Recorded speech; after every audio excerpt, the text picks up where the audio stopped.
T20 ప్రపంచ cup 2024లో team India జైత్రయాత్ర కొనసాగుతోంది. వరుసగా 6వ విజయం సాధించి సెమీఫైనల్ కి దూసుకు వెళ్లింది. ఆస్ట్రేలియాతో సోమవారం జరిగిన తమ ఆఖరి సూపర్ 8 పోరులో సమష్టిగా రాణించిన టీమిండియా 24 పరుగుల తేడాతో గెలుపొందింది. ఈ విజయంతో టీమిండియా గ్రూప్ 1 టాపర్ గా సెమీఫైనల్ కి అర్హత సాధించగా ఆస్ట్రేలియా తమ అవకాశాన్ని సంక్లిష్టం చేసుకుంది. బంగ్లాదేశ్ పై ఆఫ్ఘనిస్తాన్ విజయం సాధిస్తే ఆస్ట్రేలియా ఇంటిదారి పడుతుంది. ఒకవేళ బంగ్లాదేశ్ పై ఆఫ్ఘనిస్తాన్ ఓడిపోతే రన్ రేట్ కీలకం కాబోతుంది. 3 జట్లలో రన్ రేట్ మెరుగ్గా ఉన్న జట్టు గ్రూప్ 1 రన్నరప్ గా టోర్నీలో ముందడుగు వేయబోతోంది. ఇక ఈ మ్యాచ్ లో ముందుగా బ్యాటింగ్ చేసిన టీమిండియా నిర్ణీత 20 ఓవర్స్ లో 5 వికెట్లకి 205 పరుగుల భారీ స్కోర్ చేసింది. రోహిత్ శర్మకి తోడుగా సూర్యకుమార్ యాదవ్, శివన్ దుబే మెరుపులు మెరిపించారు.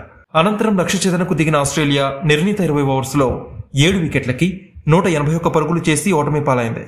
ట్రావిస్ హెడ్ 76 పరుగులతో రాణించగా మిచెల్ మార్ష్ 37 పరుగులు చేసి పర్వాలేదనిపించాడు. మిగతా బ్యాట్స్మెన్ అందరూ కూడా దారుణంగా ఫెయిల్ అయ్యారు.